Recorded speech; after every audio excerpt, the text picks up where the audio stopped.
welcome, sir, Professor Husain, and Dr.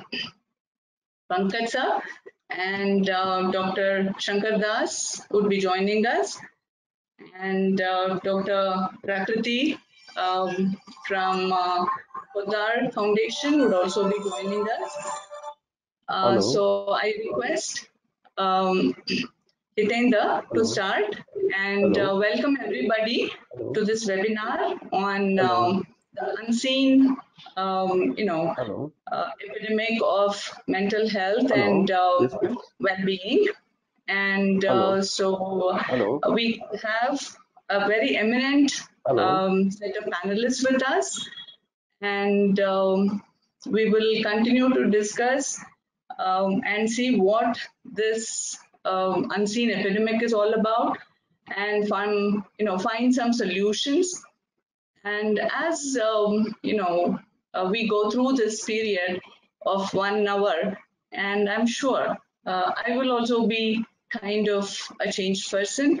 I will be as much sharing as learning from everyone and doing that. Thank you. I welcome Professor Husain to say a few words of introductions. Sir, over to you, sir.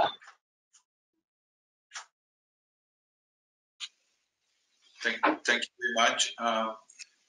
You just want me to introduce myself for now? I'm a professor of psychiatry at the University of Manchester, and I'm a director for research global mental health. Considering the interest I have locally as well, so I work predominantly with the British South Asian population here and look at the ethnic minority research. Okay, over to you, Dr. Das, Director of IIHMR Delhi. I would like to welcome you and to start your introductions so that we start moving ahead. Dr. Pankaj Gupta sir is held up. He will be joining us soon. All right, this is Shankar. I come from public health and mental health background. I served almost 25 to 27 years in Tata Institute of Social Sciences in Mumbai. So I have joined recently with IIHMR New Delhi, and I would be very happy to share my thoughts in and around the COVID and mental health and well-being of today's discussion. Thank you. Okay, so I welcome Dr. Prakriti. Yes, over to you for the introductions and yes. Thank you so much. It's great to be here. Sorry I came on a little late. I was having a few technical issues. I'm in the well-being and wellness space with 3 different companies and organizations that I am part of. There's Podar Foundation that does a lot of work in the mental health advocacy, and we do a lot of preventive programs to ensure mental well-being and mental health is taken care of. Insurance and all those things come in as well, but we'll leave that aside. We do a lot of work with universities, a lot of work with schools to make sure that mental health is taken care of. We have a company that is called Podar Wellness that does a lot of wellness again for corporates, and it's holistic well-being on 5 verticals, which is one is mindset. You've got recovery programs, you've got nutrition, and you've got physical health, all of it coming together. We also have started a well-being Volunteers United helpline, which has about 600 volunteers on it to help people in times of distress, especially given this period. It was started as a response to COVID in, I think it was on March 15th or 14th that we rolled it out. It was one of the early early drivers of the tele-mental health factors. And I have a clinic that has a mental health and psychological counselors who take care of people's mental health and well-being. Thank you for having me here. Okay, as I get my slides up, what I would start off is, over to Prakriti in terms of her, based on her experience in the present context, just to spend about 5 minutes telling how, the whole, the stress, the shadow pandemic, as we talk about, is all panning out, and a little bit more about what is being actually addressed by your services. That's a great question. There's so many different reasons why people are calling our helpline. Of course, if you're just taking Maslow's hierarchy of needs, there are a lot of people who call because they do have access to food. But apart from that, when we're talking about mental health, people are really calling about their troubles with their relationship, or even being locked down in the house. We have the youth who are already, I'm sure because you do and are part of university programs, you know that the youth in India have the largest and are at the largest risk of mental health ailments. And we see that replicated in the type of calls we get, because there's a lot of stress with them, not only in terms of the home life, but also in terms of future planning, because everything is in a flux. They have no idea what's going to happen. And if we're talking about the people, the children that have just graduated, they don't have internships. They have a lot of questions around this, and their future is thwarted. And as we know, there's so much pressure on them to be able to perform and to come to a space, and their exams going on. Then they've come finally to this helm, and they need to cross over, and there's no place to cross over. So we've seen a lot of anxiety with those children and the youth population. But even younger, we see it. I'm doing a lot of webinars even with parents of children in schools, and you see for the parents are the helicopter parenting, and the focus that parents have on their children right now is causing two parallel or juxtapositions. Really, you have a positive side where parents are really spending time with their kids, and a negative because the children are not so used to this and parents are not so used to it. So you see a massive upsurge on the kind of abuse, whether they be psychosocial or whether they be emotional, or whether they be physical, or they be violence. There's a lot of abuse that's going on as well. So it's not something that I want to shy away from. We get calls on that. Of course, we know that relationships are taking a beating on one end, and also, again, given the fact that you have time together, there are two different fronts that come out. So people are calling in for that. A lot of people are suffering being in such close proximity with their partners and with the whole family at large, because this is primarily not a singular or a nuclear family, but we have a dynamic which is larger, and just being stuck in that space. We're seeing a lot of women reaching out to the helplines as well when they can get space and time to call. So most of them can't even talk about their problems because they don't have that space to call. So there's a lot of people calling for that. And of course, like I did mention right in the beginning, ration. And people with mental health morbidities have also been calling, and we have escalated systems of them reaching out to psychiatrists through our helpline, as well as certified psychological counselors. So it can get escalated up to them, and they can get treated through this helpline as well. But it's across the board. Like I said on the conference before, this pandemic doesn't really have any boundaries, so it impacts everybody. And I think a support system which is unified in a way where all of us are working together can really help with this upliftment of these times, and particularly with mental health and well-being. Okay, Professor Husain, so you can highlight. So thank you. Dr. Prakriti talked about how they address various issues of children, and in your experience from a different country, from this one, I'm sure the challenges and the problems would be very similar, but the way we approach, the way we really deal with this could be a little different. So go ahead and please spend about 5 minutes telling in terms of how this whole thing is going to be addressed? I think I'll start with what's happening in the UK right now. We have the second highest number of deaths within the UK with COVID-19.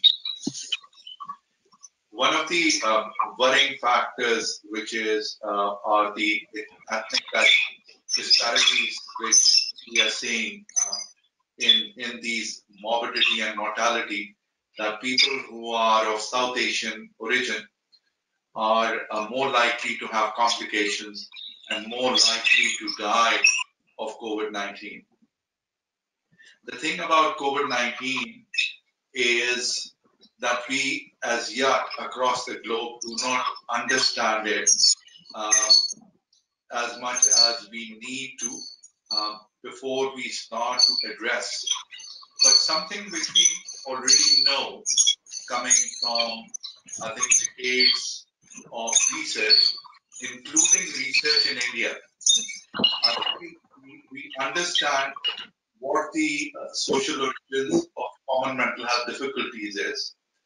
We should understand about what kind of emotion such a situation can create.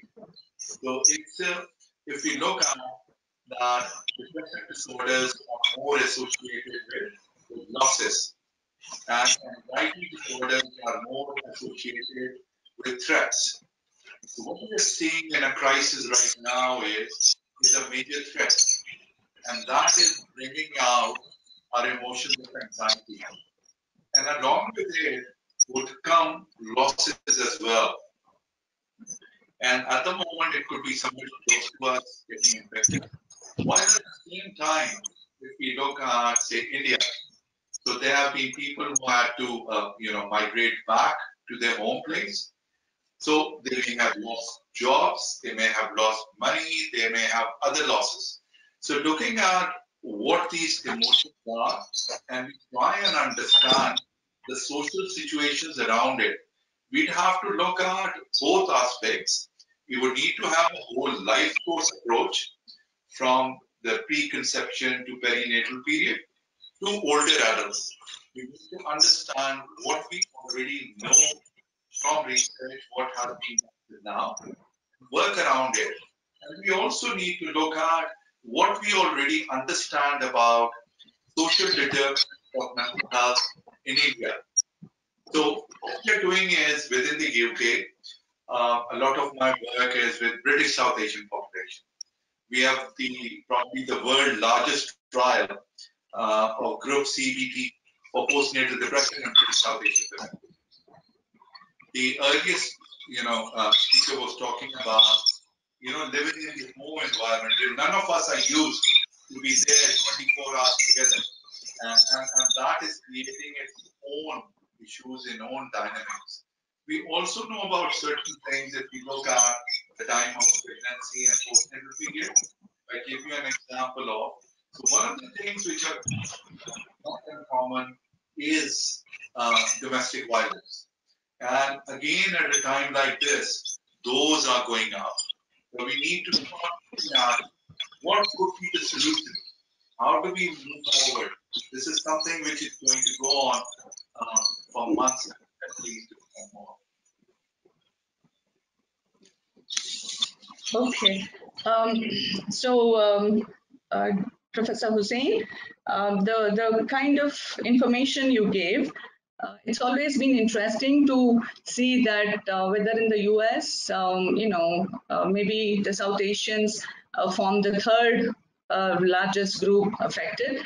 And it's kind of interesting to know that it is the quite a large population, the first affected in UK. I was always under the impression that since in India we were starting to be slow, I kept asking my friends, are Indians not so affected? Are we, in some fashion immune, or those kinds of questions I was asking. And I came to know that, yes, they are also are affected as a group at the third level as a whole of South Asian group, and not particularly Indians. I didn't have data on that. as well as on the issues of mortality, morbidity, how that has created various kinds of emotions, kind of really, really having a challenge to deal with it, and the social determinants itself, and how people are trying to cope up with the crisis. So we kind of from Prakriti's for the group of children to the situation in UK and how a particular group are addressed. I think we had a very complementing set of information from you, sir. Let me open the floor for Dr. Shankar Das to take about 5 minutes to say from his experience and how he would like to see this particular mental health and well-being in the present situation, and any specific reference if possible for Delhi. Over to you, sir. All right, thank you. Good evening to all the viewers and the listeners, and Dr. Usha ji, Dr. Nusrat, and Dr. Prakriti. If I could understand the title of this topic today is your unseen epidemic addressing the mental health well-being. Now, if I really look at whether there is a case for mental health, if you really like to say at the moment, there is a huge case of this mental health because any pandemic, particularly COVID, with such uncertainties, and the whole world is battling with so many apprehensions today, and we are confronted with the all unfamiliar physical ill health, death, and consequently, we have a huge amount of mental health challenge, which are no more unseen. It is all on the surface. We could see every day newspaper quoting one or the other social anomaly in our society. For example, suicide, the alcohol related dependency and death, overcrowding, huge amount of aggression on the street, aggression and violence against the healthcare professionals. There is a huge case, not from today. The mental health has been a huge amount of discussion since the very beginning of human history. If I go back to 74 years ago, the first Director General, if we could recall, he was Dr. Brock, Chisholm, the first Director General. He himself was a psychiatrist and mental health professional who said without mental health, there is no health. And this is the same gentleman, such a wonderfully he defined health as a state of complete physical, mental, and social well-being. And something to be amazingly done since then. Since then, we have been talking mental health on and off. Is it an important public health agenda? And today, again, we have come back with the huge confrontation of mental health morbidity and mental health morbidity related suicide, and all this is really bringing mental health into the center stage of discussion. Coming back to this COVID as a history, if I recall quickly, it was on 17th of November, first time we have got to know from the South Morning China Post that 55 years old gentleman was infected in Wuhan, China. And after 2.5 months later, World Health Organization declared this is a coronavirus. It is a public health emergency of a global concern. So on the same day, India also has detected the first case in India that was from Thrissur, Kerala, a returned student from Wuhan, China. So this is the kind of a situation at the moment. Not a single country is, all of 215 countries are right now struggling with this virus. Now we are today, if you really look at in India, 44 days of complete lockdown. People are contained in their home with a sense of apprehension and huge amount of fear for the future, health and livelihood. And this crisis reoriented our life again with a very dramatic way. Today, we live in a more virtual world of communication, adapted minimalistic living conditions, and working from home policy and change social and health behavior of the to prevent this infection.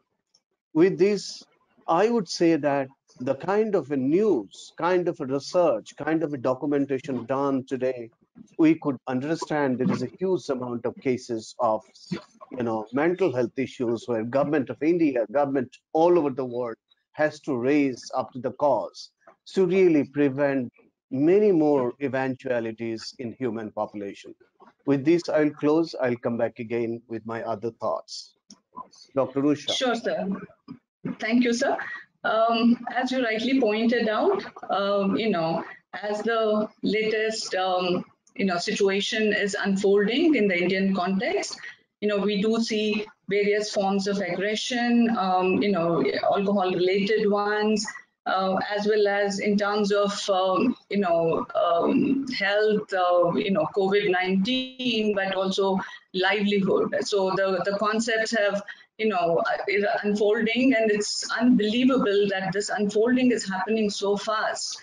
I remember traveling all of February within India, and then in the next 1.5 months, I feel it was probably in my previous janam or whatever. So because so much has happened and so much has unfolded, it definitely has changed the whole way that all of us are dealing with our own selves, our own, families, work, and, our own social network.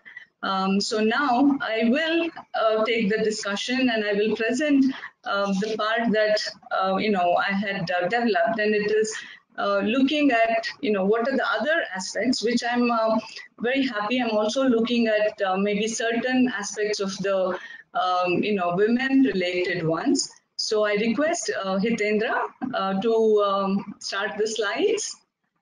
And as the slides go up, I will be discussing, very much as an academic exercise, but to kind of, contextualize the aspects. So addressing this unseen one, can you go to the next slide? Yes, Hitendra, can you go to the next slide, please? Or is it possible that I could change it? Yes. So I'm sorry, Dr. Prakriti, I didn't have this one on it. So this is just a first slide welcoming all of you. Just to again introduce myself, my label is saying there. I'm Usha Manjunath. I'm the director of IIHMR Bangalore. And here we have various aspects of education, research, as well as various short-term training programs. And very much we recently also conducted on the stress management and lifestyle and various related training programs for various groups of people. So let me take, what my take on is. Next slide. So the unseen epidemic, the first contextualizing and sensitizing ourselves, as everybody has talked about, being locked down is not easy. And being locked down has been much more traumatic and stressful to women. So, so this has, created a new, challenge in terms of the domestic violence, in Indian context. Not only that, across the world. So my next slide will show a little bit more about that. Over to the next slide, please.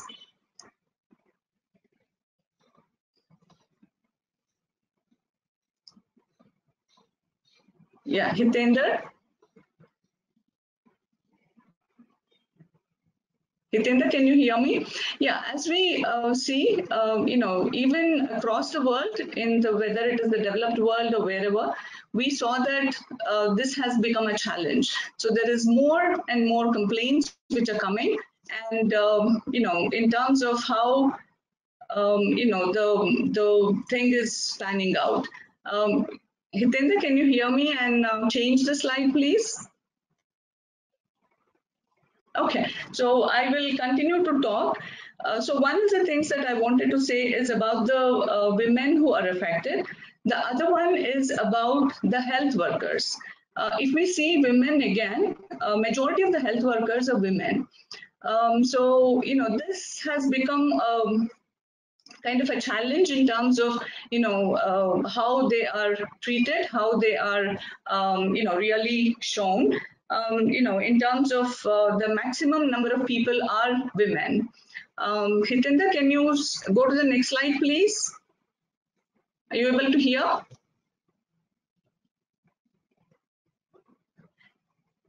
So yes, so women compromise. So this comprise, first one I already said, the spike in domestic violence, the shadow pandemic. Women are supposed to be safest in their homes, but there is a surge of domestic violence in Italy, China, US, UK, France, Australia, India, you name it. 20% rise has been seen in the lockdown in all the 193 UN member states, and in terms of national commission for women launched a WhatsApp number.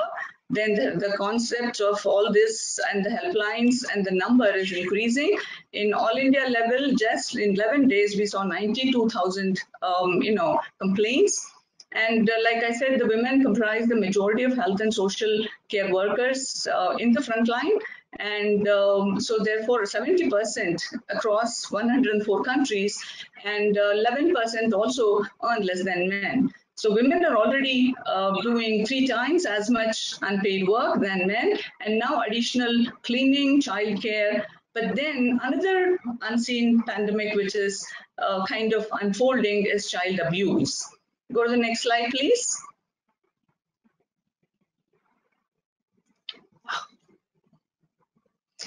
Another one that probably all the audience sitting here and all of us working from home, and how this has changed the stress for us. So, those of us who are working from home, maybe there are parents, there are small children with us, older parents at home, single parents maybe, can be lonely, stressful, even if we were prepared, but none of us were prepared for this. And working women who are mothers have double work, cook, clean, keep their children occupied, and basically be a superwoman. So this is another unfolding thing. And so now I move on to the next part of how do we really look at the individual level. So over to the next slide, please. So we did talk, all the panelists already addressed, whether it is with children, migration workers, or with reference to, the latest, unfolding situation of aggression against healthcare workers, the, police, and, a range of people in the Indian context, and how that is happening in UK. So this is all for us to see. Obviously, it may start off as a small fear, small anxiety, but it may grow into a bigger one. Next slide, please. Yeah, so if I see what happens to a traumatic event, so if it is a child, if it is any one of us, there is an alarm, we kind of respond to it. We have a stress reaction. Can you click again?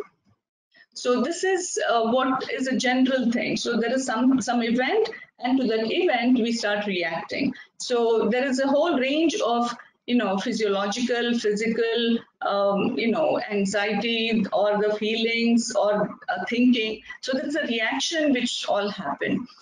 So generally we talk about. Can you click again? Open the full slide, Hitendra. Yeah. So what we see is, what is stress? Obviously, there is response. It could be internal, my own thoughts, my own fears, or external, what happened like COVID. So if we really look at, we all want something, let us say, but we also have a capacity to cope. If we have a capacity to cope, then maybe the stress felt is much lesser. But if there is more, maybe we have it more. Can you go to the next slide?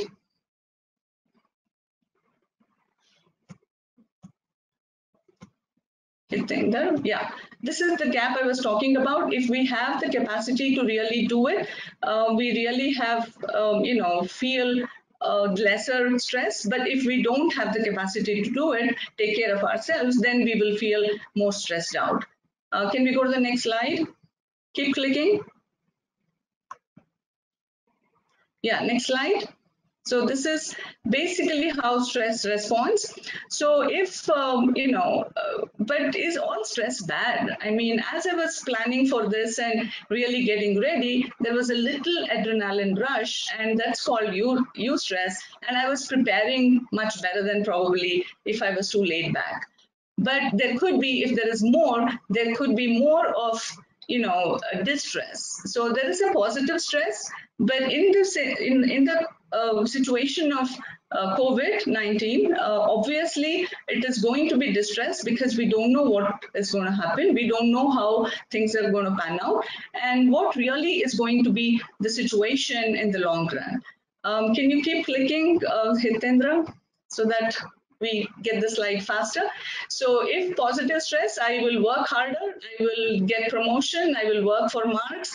So this is eustress. So probably I have that. Maybe for all of us, who are able to really cope, maybe this will work. But probably when we find that our coping mechanisms are very tough, then we are going to get distressed. And I think, larger and larger number of people are going to be distressed. Say when I spoke about the women and, when they are going to be domestic violence, they do not have the coping mechanisms. They do not have the empowered way to react to it. They cannot go out of the house. They cannot respond to, whoever is the aggressor. So there is going to be distress across all the people because this is longer. We don't know what to expect. Further, the next one, please. Next slide. So just to see, at what level do we really impact at the individual level? So if I ask all of us, mental health or the mind has three very distinct things: thinking, acting, feeling, and emotions. And so it is all connected to also like our physiology, what we are born with, various aspects of our own, hormonal levels. So all this has a weight. So if I want to cope, I probably want to really see where I can change my behavior. So if I want to, in the simplest way, we all think, I can't change my thinking very quickly. So thoughts will come repeatedly. The thoughts can be negative. I'm checking facts. I'm really, I can't stop that thinking. But if I again feel, fear, I get up sweating, I have fear, anger, or whichever it just comes. So what I can probably do is on the acting part. So people across, Dr. Pankaj sir is not there. I'm usually say I'm qualified only to talk about a little bit of mind and body, but not about the soul. So which takes us to really a different realm of how do we react to and respond to stress or distress or mental health. From the psychological part, I'm sure Professor Husain and Dr. Prakriti would also be saying there are various kinds of therapies to work at thinking level: cognitive therapy, emotion-based one, and behavior therapy. So can you click again? So we are seeing that these three are very, very interrelated. So if we kind of see the way our brain and the way our hormonal ones are reacting are all designed so that there is a lot of interaction that's happening. Next slide. So my way to look at, I think about 10 years back, I saw this, as I was preparing to do on a lifestyle. So I thought these four, I am not sure if people can really read Hindi, but I will read out, Swasth ke char sutra. So ahar is about food. Vyavahar is how we transact with people and the relationship. Individually, in terms of our vichar, how we think, and achar as behaviors and how we actually act upon. The next slide. So, what do I have? Can you click again? Yeah, can you click? So I'm sure there is so much more, it is not so easy when I'm locked down. I'm distressed, I'm either eating less or I'm eating more. I don't know. I mean, I'm sure those of us who reacted in the initial days of lockdown, I started buying, more, holding, and maybe we were cooking more, we were eating more. So we probably have to, there is an action that this is something that we can control. For sure, for individual level, I think exercise is the best that I can really say. And harmony in terms of the relationship, it's not any of that is easy. What Prakriti was saying, how do we really work with children? It is not so easy as what I'm saying, but for all of us individuals who have, maybe due to the lockdown, working from home, experiencing various others, where we start thinking about having an emotion on which we start really working, I think if we did from the action part backwards, I think the thinking and feeling could probably start, really, shaping up much better. So the thoughts, surrounding ourselves with positivity. Over to the next slide.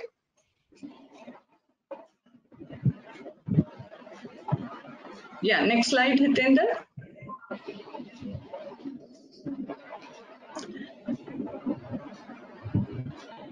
Yeah, so there is science behind how we really look at, if I exercise, if I really had better relationships, how does that really change my own, happy hormones or the happy chemicals? So the four most important ones often talked about is dopamine, which is a reward molecule.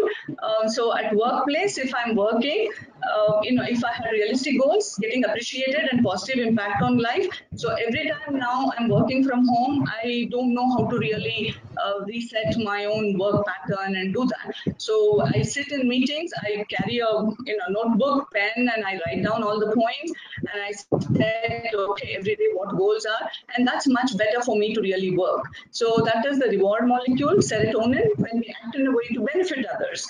Lot of us, and I'm sure in the audience, you must have started, kind of volunteering, helping people, donating, and that also creates a little better feeling among us.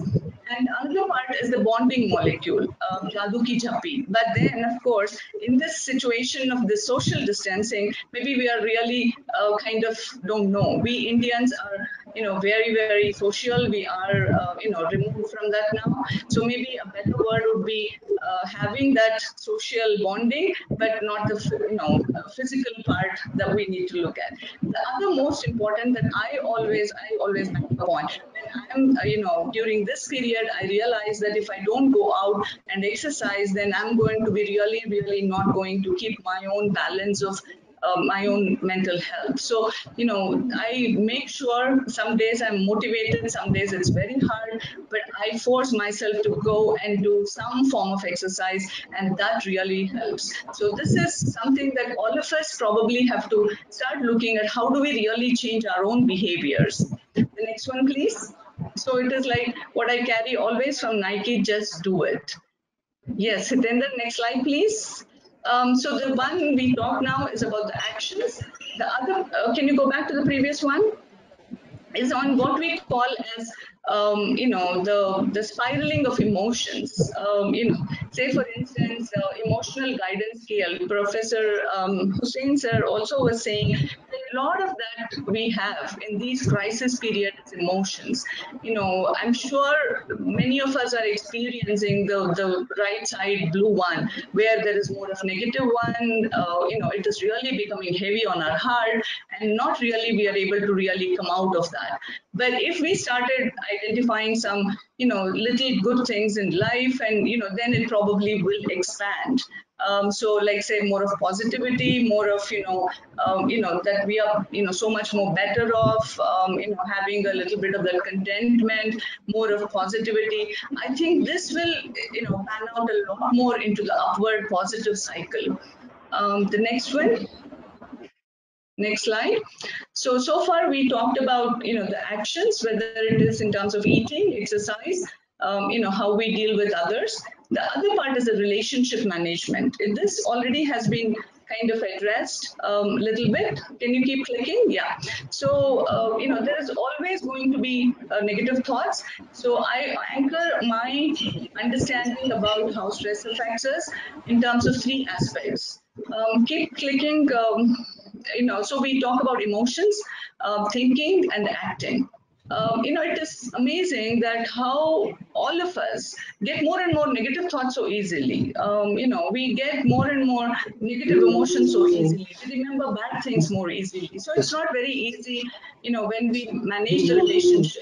So whether it is with our own children, students, or families, spouses, we always bring back the negative ones. So I think this is where our relationship starts to fall apart. So I think, can you keep clicking? So I think we have to keep on very consciously thinking and changing that. So sharing and caring and good words in these difficult times are very essential. I don't think, we can emphasize any less or any more. This has to be because as thinking individuals, I did talk about domestic violence, so there is a change of activities that are happening. Why is it really happening more now?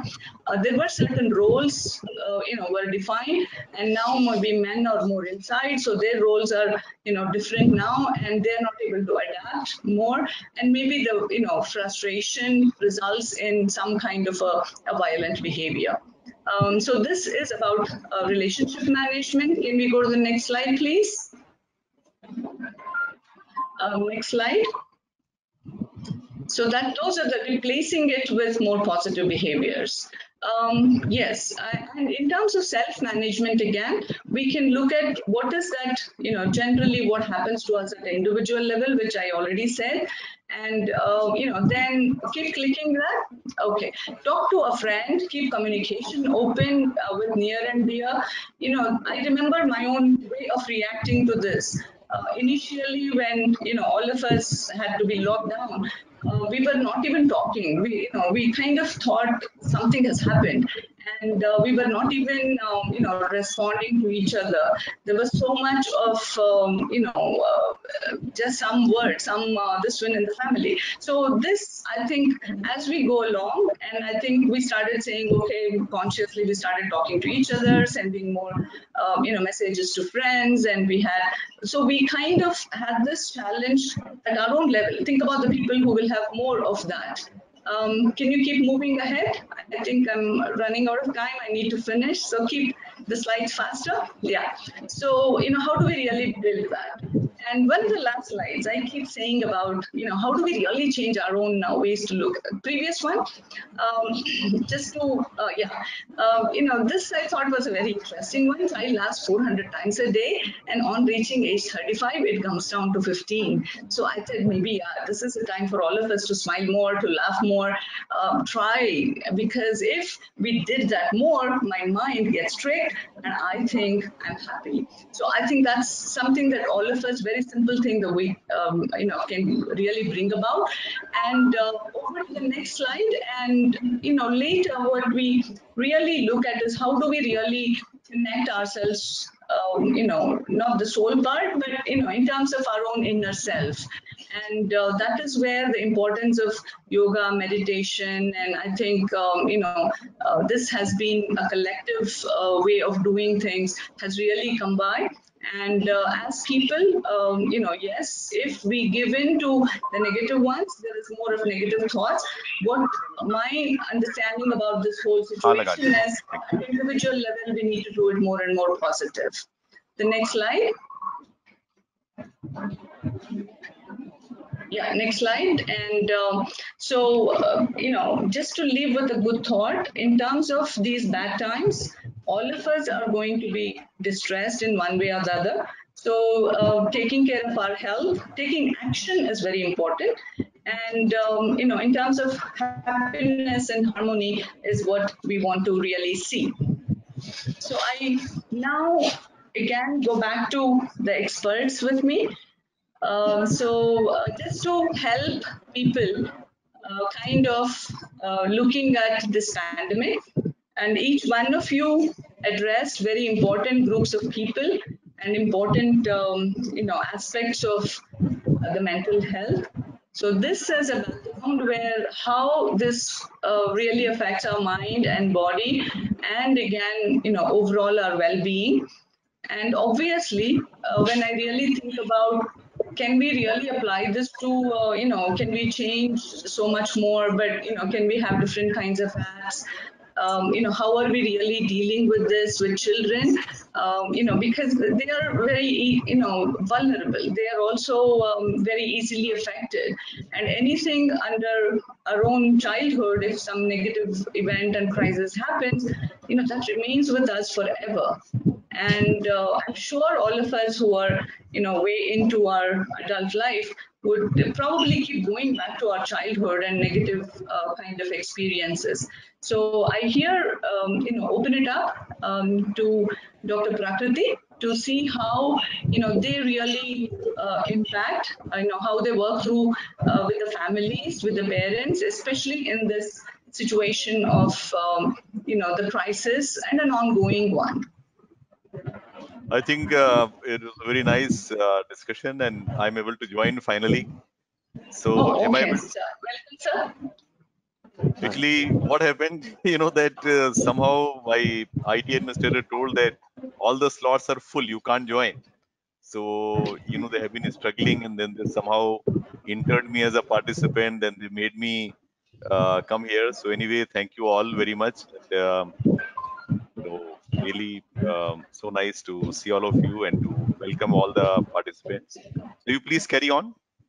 So, I think Prakriti was going to speak. So, please, Prakriti, you please carry on. Yes, yes. Thank you so much. It was great hearing you, Dr. Usha.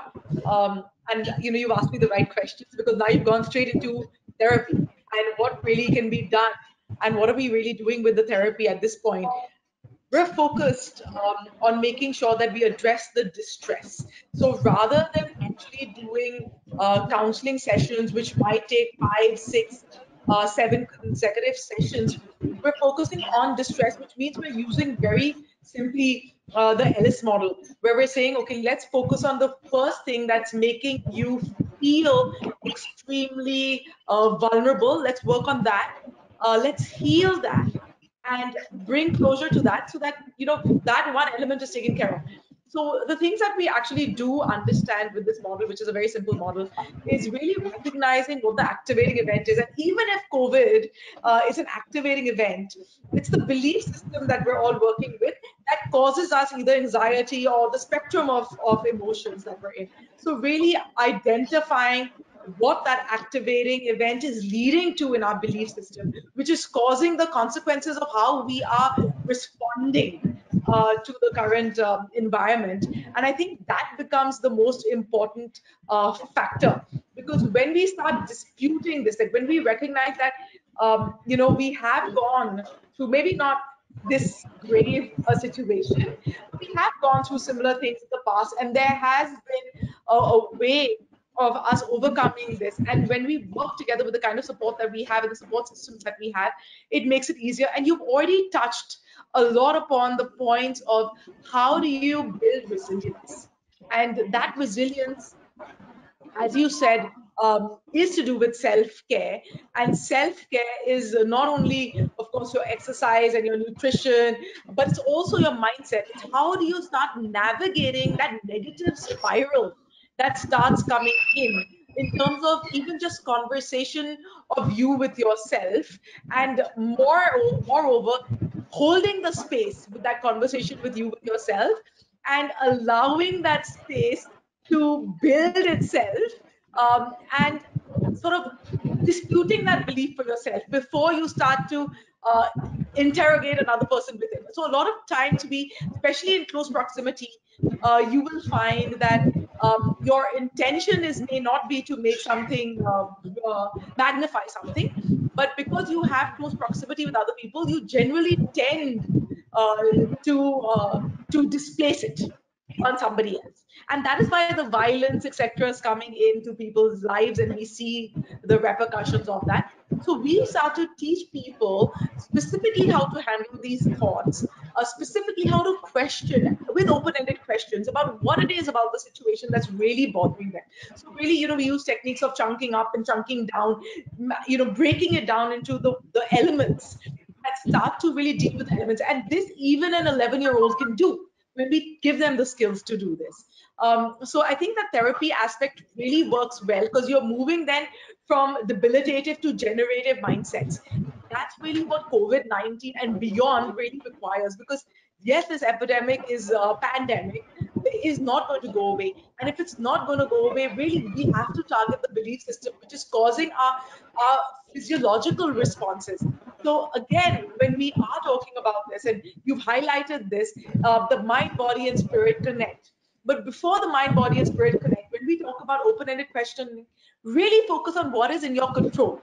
As practitioners of resilience, if you can just question what is in your control, which is your attitude, your behavior, your response, your things that belong to you only are the things that you have control over. So if you're magnifying situations that you have no control over, the likely points are that you will not be able to be happy. So how do you keep yourself happy?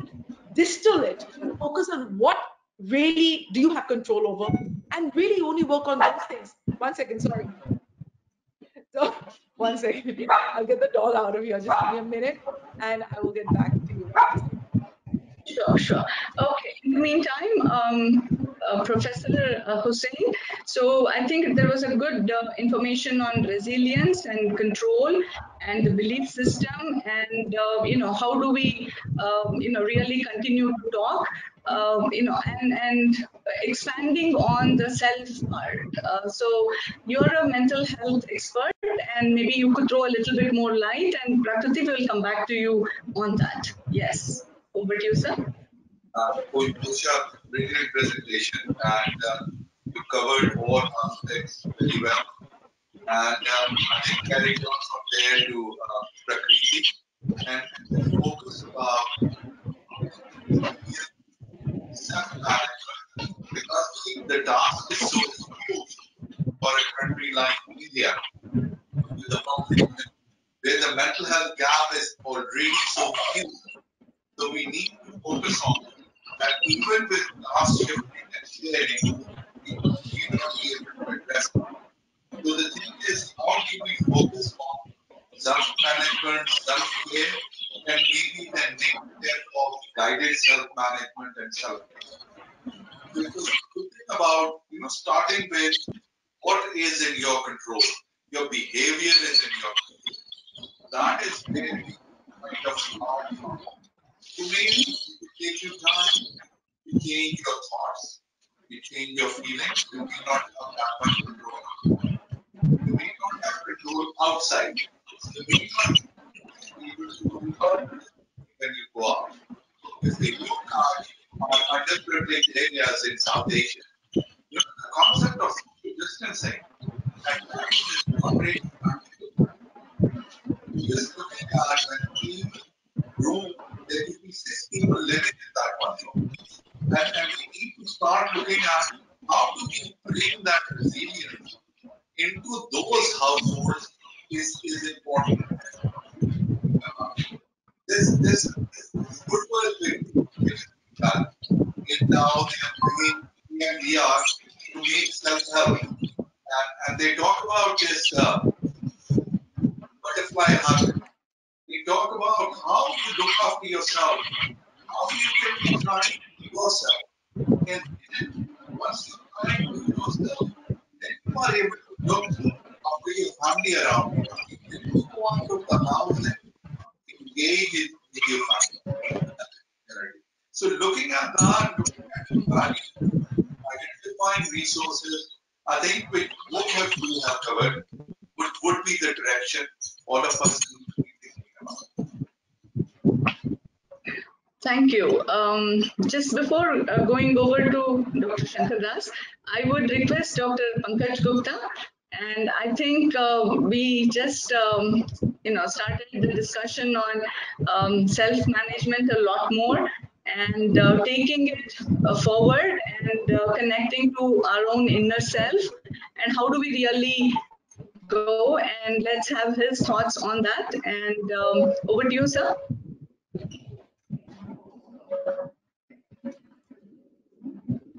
Usha ji? Yes, sir. Yes, sir. Am I audible? Okay. Yes, yes. Thank you so much. And as you know, I was reflecting as I was waiting, sort of, that when I will get a slot to really be a part of this webinar or not, and that was again giving me a very good lesson of life, that there is no need to get attached to anything, because you do not know whether at all you'll be able to attend this or not attend this. So it was a good thing for me personally. And you see that even in the mental health, we have seen many times that when people are carrying burden, and many of those burdens are real, and but many of the time we know that they are very much a lot of perception and a lot of connection with the past. That is a regret of the past, or maybe the anxiety about the future, and a basic belief that only they can do something about their well-being. While as we get more and more maturity in life, we know that our attempts are only one part of the whole solution, while the bigger pieces are also somewhere else. So what I would like to say that I was able to see your presentation where you focus so much on the inner journey, meditation, and mindfulness. So these are really very, very important tools in addition to our clinical therapy and psychological counseling and many things. And I know that Prakati ji also has been making a very, very big contribution by her helpline, by her foundation, and so is Professor Nusrat, heading research work in the University of Manchester. And I know Shankar ji and you also have been doing a lot of great work in this area. So what I would like to say that taking the self and also understanding the whole thing in a proper perspective is very, very important. And there are people who say I'm feeling very lonely during this lockdown and other thing. But if you look at the ancient wisdom, you'll see that there is a big difference in being lonely and being alone. Lonely word comes in a lot of negativity, as if you need either the company of somebody, or you need books, or you need cigarette or a booze or something in order to be happy. While aloneness comes by your own self-awareness, where you do not need any dependence. So I believe that these kind of knowledge and awareness can really play a very important role. I know we are running short of time, so I will not take more time. So I just stop here, and I'll be happy to discuss it later. Thank you. Sure. Professor Das, would you like to highlight a little bit on, how the Indian health system probably is geared? Obviously, we all know that in terms of mental health, this was one of the least developed, services in the Indian public health system. And with so much more of these problems, would you like to highlight a little bit on, how do we really look at large groups of people where they may require different kinds of help? Over to you, sir. All right. Thank you so much. I think if you really like to see the bigger picture, because I was once upon a time too clinical, very therapeutic in my journey. I did a lot of work with the therapists, particularly all different types of therapies, and gradually move on to more policy, promotion, and research. If I could come back to you quickly, if I see that current situation is the largest, lockdown, 23% of our populations are at a last brink of receiving things.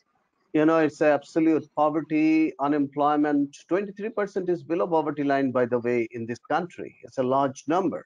Then comes 314 million migrant worker. What kind of a mental health response are we going to develop? That is a greater challenge. And we need to talk about a larger population where they are possibly, they need the basic mental health services, first aid mental health care. There is a different support system, different livelihood questions. All these are very important area of discussions. Coming back to your question, if I could say that, yes, there is some good things happening in this country. After the post-COVID, government of India, not only government, in the all over the world, looking at the post-traumatic stress disorder. The kind of a content analysis which we have done on our news literature, what we have found in the news literature? We found people mostly complain of sadness right now, anxiety, sleep difficulties, anger, fear, frustration, boredom. All these are part and parcel of people's conversation during this lockdown. And I would like to come back to you is this. We also have several studies in Lancet and all. They have said that because of the longer lockdown, people have a huge amount of post-traumatic stress disorder, depression, loneliness, and suicidal ideation, sometimes also suicide. Coming back to this as a good sign from our side, the Ministry of HRD has really circulated a very important directives to all the educational institution in the country of higher learning that we're supposed to start a psychosocial and online mental health support. And we immediately started in our institution. It's a very interesting support system we have done. We have a committee formed by the psychiatrist, mental health professional, clinical psychologist, all the people in our advisory board. What we have done exactly? We have done on our first homepage, we have given some kind of a FAQs, most frequently asked question during mental health support, what could be done, that which is there. We also have a support for our students, faculty, as well as our public and alumni, some kind of a support regarding their career choices and also health related question related to COVID.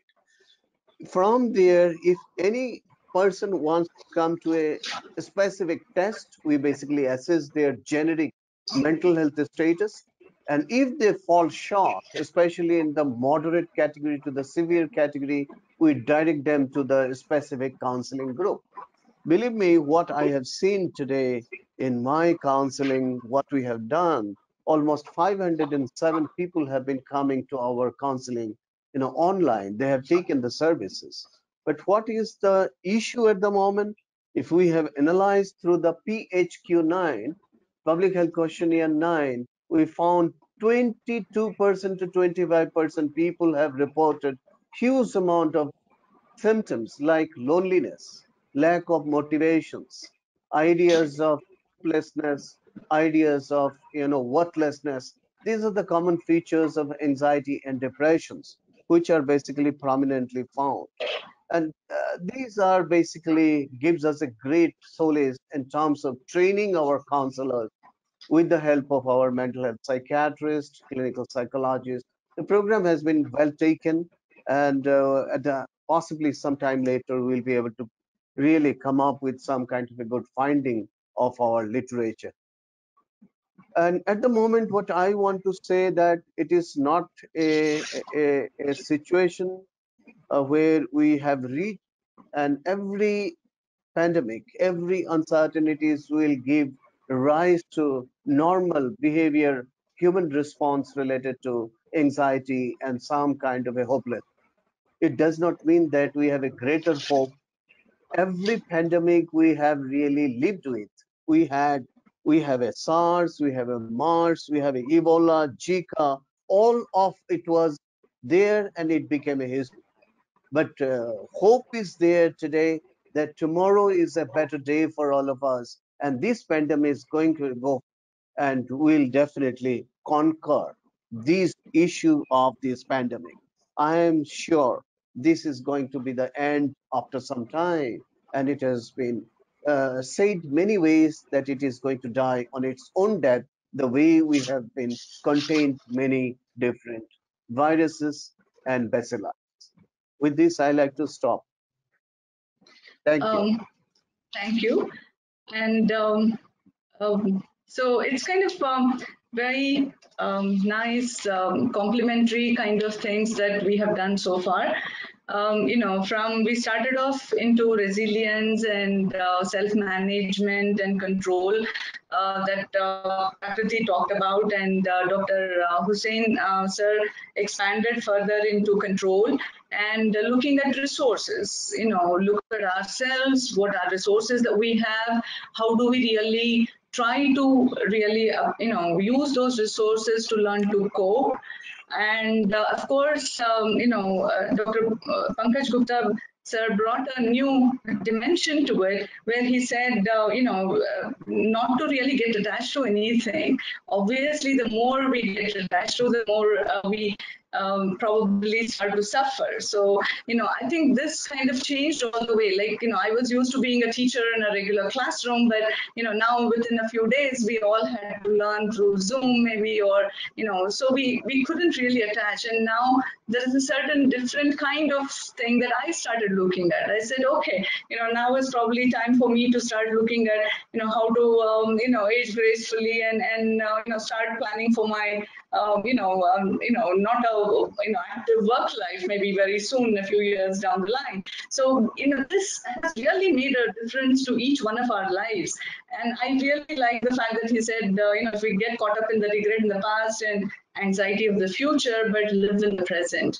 And I think live in the present is the most important one right now, because we don't know what tomorrow is going to bring us. This pandemic is going to be a long haul. But I think, it was fantastic to listen to again Dr. Das, who from a individual therapy approach to now being at a health system or a policy level to be really doing it at a large scale at IIHMR Delhi. I think, this has come out very nicely in terms of how this whole thing has, the discussion has panned out. So I will, request Dr. Pankaj Gupta, looking at the time, we are already, we started a few minutes late. So we are, scheduled time was 7:30, and now we are 7:44. So, sir, if you tell us, do we have a last word from you and everyone, saying, to the audience as well as to all of us ourselves, how do we really take this forward? And over to you, sir. Thank you very much, Usha ji. And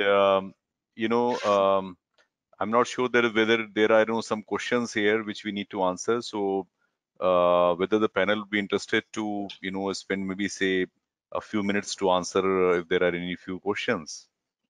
Will that be okay, or shall we? What is your view, Usha ji? Sir, I'm open for extension of the time, sir, but I have to request the other panelists. And okay. So what do you think, sir? But otherwise, Nusrat ji, what do you think? I can stay for another few minutes. Yeah. Okay. Thank you. And Prakati ji? Sure. Okay. And you, Shankar ji? I'm fine. Okay. Whatever you say is perfect. Thank you so much. Thank you. So Hiten ji, can you please share the questions, please? All these questions there? So maybe Usha ji, you can lead this. You can just choose the relevant questions and let's give answers. Anybody can pick up among the panel. I think there is also, yes. Go ahead. I would leave it open for people who are directly working with, and so maybe that would be a good idea. First question is how to keep calm. Yeah, maybe Prakriti, how do we really stay calm when so much more happening? Yes.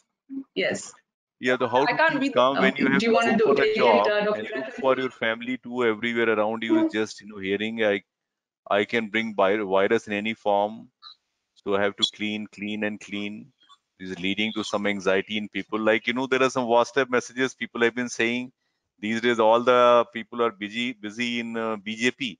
So I thought what is BJP? So then somebody said there is a Bartan, Jhadu and Pocha. So that is a Bartan, Jhadu, Pocha. Like all the men have been also sharing their pics with the brooms and this and that. So what I will say that Prakriti ji, would you like to answer this question? Sure. Are you talking about the first question, how to keep calm and go and look for a job? Yeah. So if you have to go out, you have to take precaution, because you are not only putting yourself at risk, but everybody else around you. And we already know that this is not something that is going to go away. So we have to function in our everyday life. Even once the lockdown is removed, we will still have to take a lot of care, because I think 2 years or more maybe, we have to change the way in which we've been approaching our everyday activities. So it's a good thing that the person is already sort of has understood to be clean, and that shouldn't when you feel that you're getting OCD or there's anxiety that's coming on because of that, just calm yourself and recognize that this is the time for it. It's a practice to keep you safe. Keep it in perspective so that it doesn't aggravate you. But yes, you have to make sure you're following the directions of the 20-second cleanup, and you are following the direction of cleaning up your wrists and everything that you might have had exposure to, and you are following the guidelines, because it is extremely important. And if your mind can play a part and be a partner with you in this time, to help you across that bridge, I think it's very important. So when this comes up as an anxiety, just you utilize that mindset of yours to say this is a practicality and not an emotion, and focus on the practicality and not the emotion of it, because you have the capability. Like I said, it's in your internal locus of control. You have the capability of dislodging it. Pankaj, I love so what you said about the fact that yes, you are not in control of the circumstances. It took him very long to get on the call. I'm not in control of my dog barking either, who comes in here and distracts us, but we are in control of certain things, and let's focus on that and not allow that to pull us down. Let's expand ourselves by compartmentalizing, whether it's an activity or whether it requires an emotion attached to it. Okay, thank you very much, Prakati ji, and really very candidly put and very, very nice answer. Now, I may take this question, how to improve positive thoughts within us, and also there is a socially isolated from friends, children are confined to the four walls, and it is definitely going to affect their personality and well-being. So, if with your permissions of all of you, can I answer this a little bit? Yes, Okay. yes, please go ahead. So the thing is, the what is a positive thought and what is a negative thought? Again, it is a very different way to interpret that. Uh, if you look at, the philosophy, then you also see that there is a stage where there is a no thought. And also Buddha used to say that you look at the things from a beginner's mind. Like if you have got the eyes, then you see. When you have got the ear, then you hear from there. But what happens many times, when we see, we are seeing it from your mind. When we are hearing, then we are not hearing from the ear, but we are hearing from the mind. So more we are able to see the things the way they are. Even one philosopher used to say that, okay, the most intelligent man is my tailor, because whenever I meet him, he takes fresh measurements. So the question here is that, are we able to deal with the things with the beginner's mind, not to be so much overreactive, and also not to be, getting some paranoid that, something very, very bad is going to happen. So that will definitely create a sense of negativity around us. Because if you keep watching the TV news channel every time, then your mind will be full of so much negativity. So we need to really fix time, that how much you have to see the news, how much you have to, each and everything has to be done in balance. And if you are focusing on the work, by doing that work, we are having great excitement, energy, and passion. So then that will also not be a problem, because there are people who are working from home. So naturally they have to deal, sometimes the child will come, sometimes there's demand from wife and husband and like that.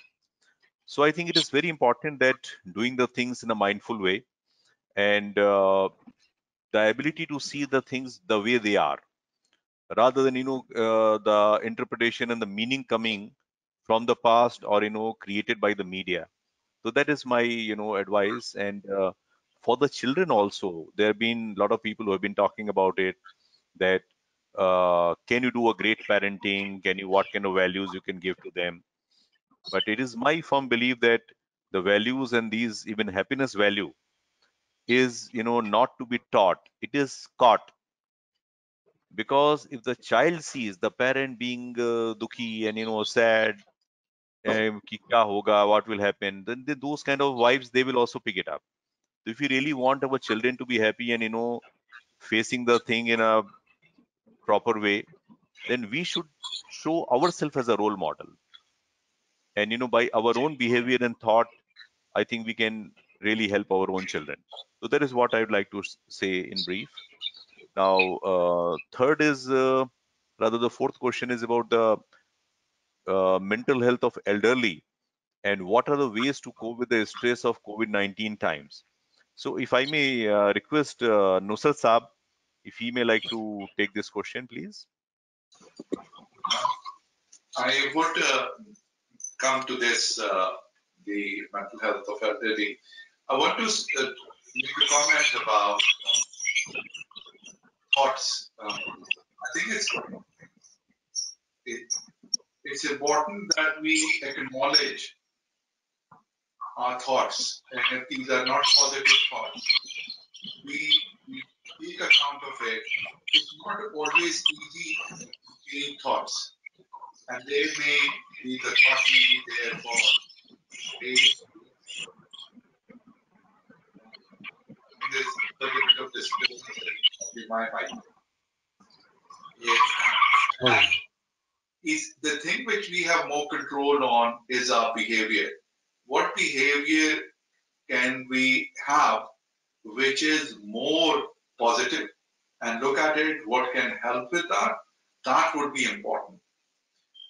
Coming to the elderly, I've not done a lot of work with older adults. I work for the early intervention service, so most of my group is young people. But I think it would be the same principles would apply to them. And particularly if we look at the Indian setting, we look at being very sacrificing. And I think it's important for elderly to also accept and recognize that the more they look after themselves and deal with their feelings, acknowledge their feelings and their anxieties, I think they would also need to look at identifying resources. Often they would not want to say anything or open up because the son or the daughter, and they would get worried. And so I think the important would be identifying the resources, which would be the best resources for the elderly to support as well. They also opening up. They also look at who can they talk to. I think that's the important bit of, and again, self-care. So I briefly mentioned about this. I think EMDR is something they're developing now, self-help. And so those are important. The principles of cognitive behavior therapy also, not really therapies, but more bringing of. So there is quite a lot of work around depression in older adults. Then if we start to look at elderly, what is happening about if they have, say, even mild cognitive impairment? And how do people, if their cognitive impairment is a bit more, how do we reassure them? Because one of the things about COVID-19 is uncertainty. We do not know what is, and that's what the difficulty is about working with the kids as well. You're not able to give them a certain answer. And what helps us most is about certainties. Uncertainties, it always makes everybody uncomfortable. And those. So I think those are some of the principles if we bring forward. And I would mention, a bit more about children's behaviors. We have a Professor Rachel Callum at University of Manchester. And she's done a brilliant self-help leaflet, which is available on the website, which is on in a situation like Syria, where there are a large number of refugees with parents with small families. And she's presented just one leaflet of what are the kind of things parents can do in those tents and camps, while they are also very entrapped.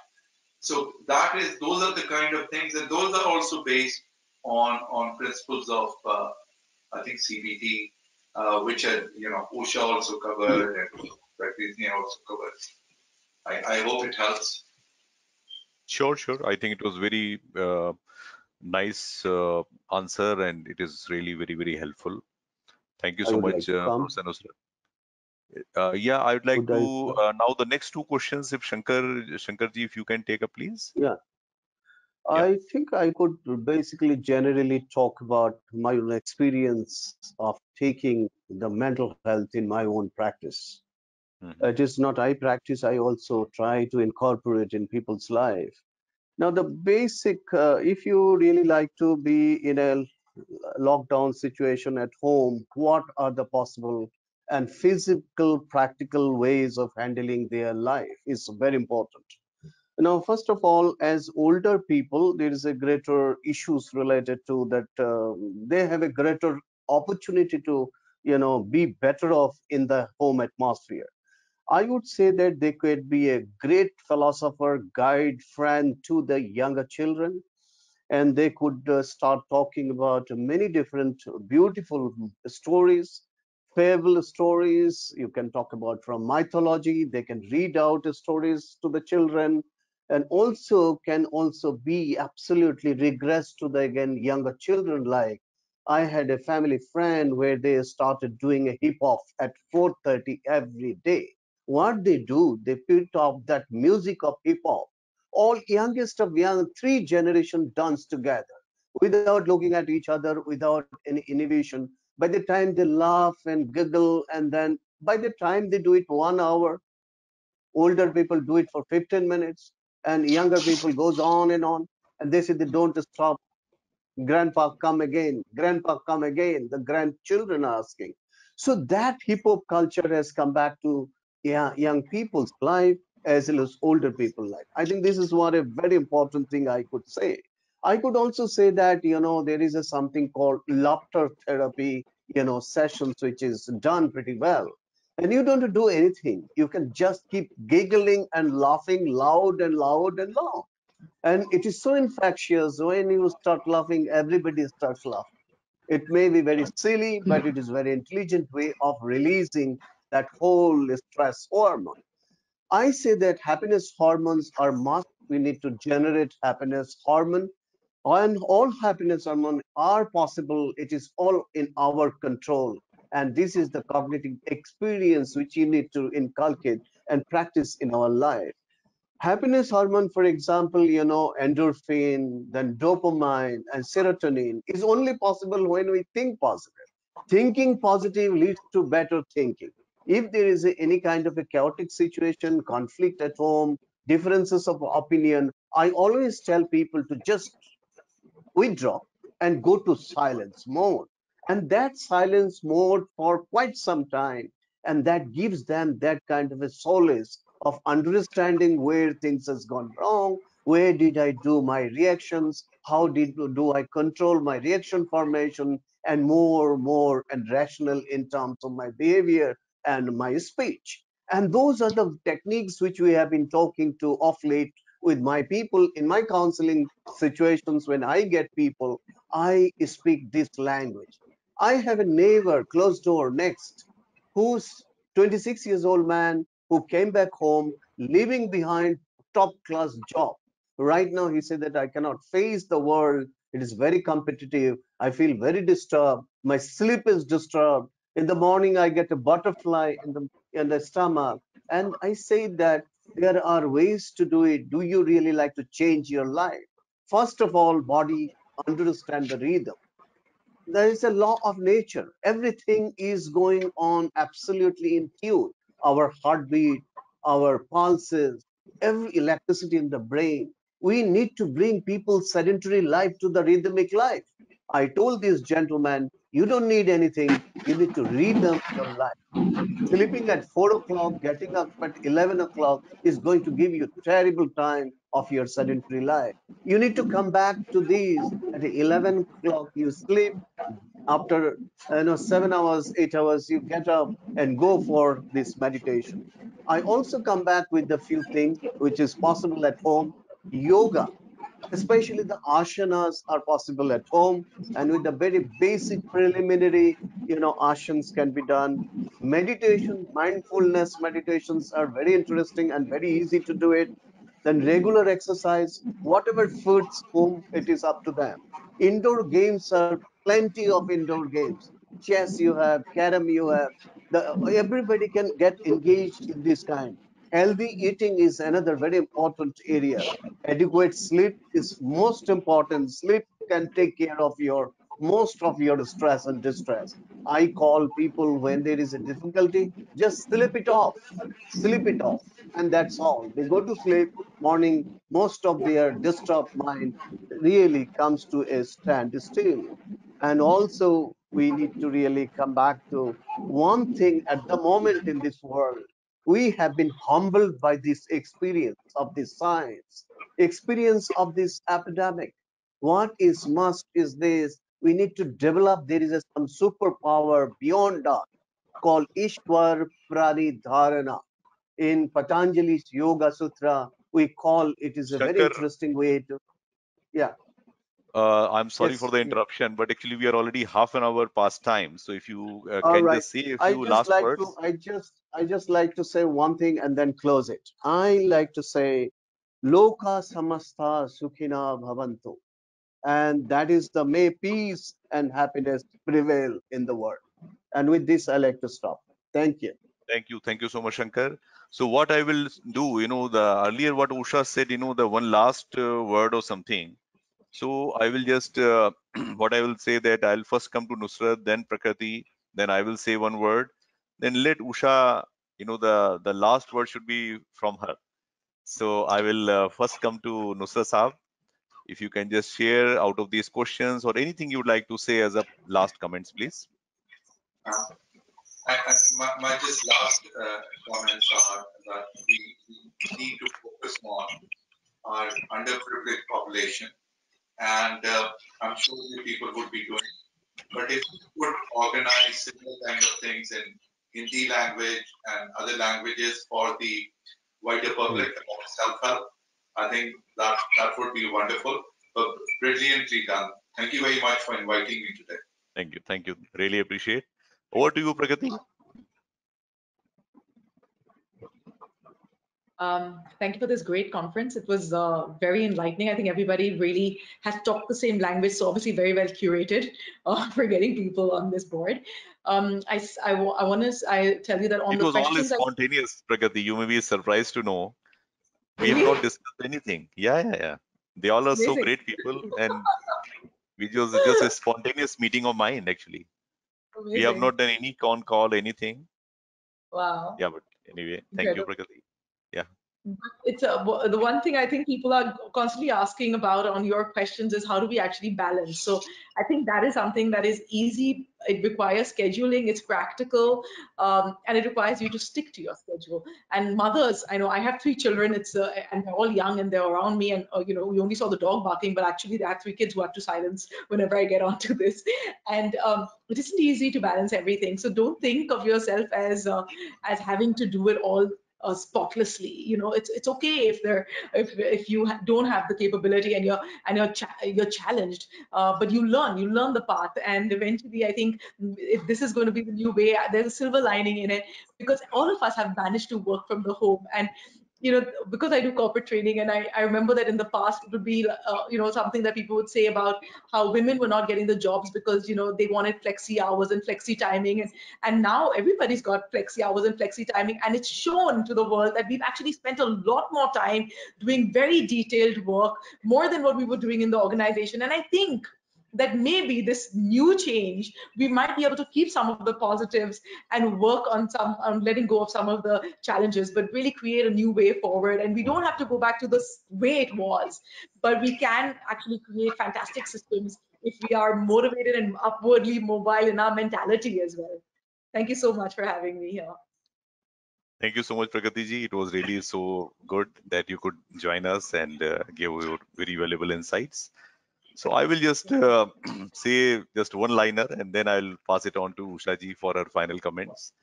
What I would like to say that one way is the play and the laughter therapy and yoga, meditation, and many things. But again, that boils down to one thing, that is a doing part. You do something and you have something. What I say that unless if you really want to bring something very substantial change or some real big thing, so we have to go towards the being part. And the access to the being kind of leadership can only be accessed by the inner journey.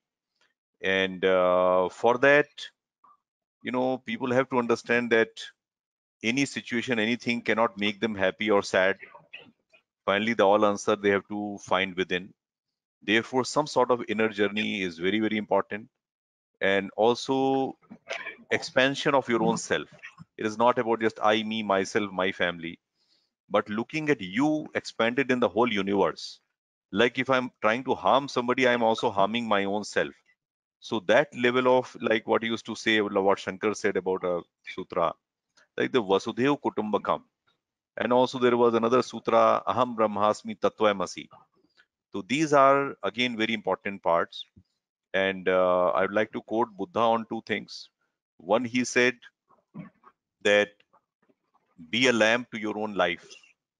That means what is in my hand is only my own self, my own behavior, my own thinking. But beyond the thinking is my own being, that who I am being actually.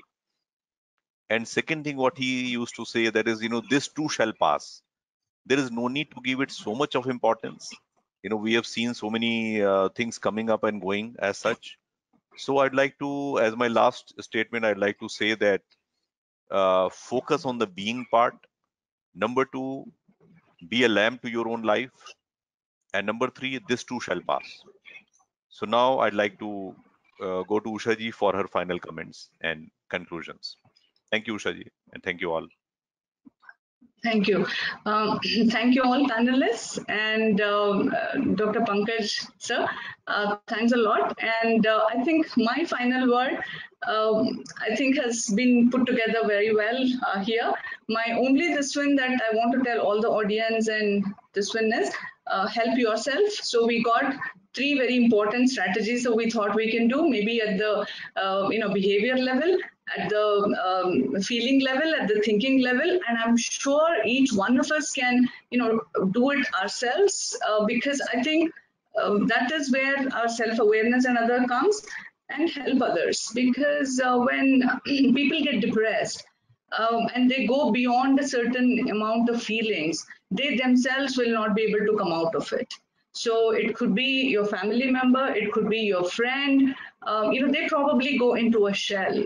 And I think that's when my own strategies didn't work. And therefore, somebody who's near and dear has to kind of see and maybe help them and seek help. I think, because we also talked about various aspects of suicide and, because we feel helplessness and then we probably don't come out. For all of us in the, areas where it is going up and down and we're able to balance ourselves, maybe then that works. But helping ourselves will work at that point, but help others. And I think, this has been a great, learning. And as we talked, as we really moved ahead and, the whole, discussion got along, I think we kept going back to the same thoughts and same this, and because there's no other way. And I think, therefore, coming from, clinical people who have worked, researchers, worked at large groups of people where, specifically people like Prakriti, where they are working at a very vulnerable population like children, and so taking this to the next plane of beyond. So I said the mind and body level, probably is what I understand at my own simple level, but, going beyond that is what he brought in. And I think overall, we kind of were able to really deal with the subject at a deeper level. And for each one of us, it's been a great experience. And I hope the audience would also have benefited from this. And with the request of Pankaj sir, maybe we could look at the deeper part of the questions and see if, the idea that came from Professor Husain, to see if the similar thing can be done in Hindi language to help other people. So maybe we could really take it from there. Thank you all. Thank you all panelists. It's been a wonderful evening. Thank you. Thank you. Thank you all. So and thank you, Nusrat Sahab, Prakriti ji, Usha ji, Shankar ji, and all. Thank you. Bye-bye.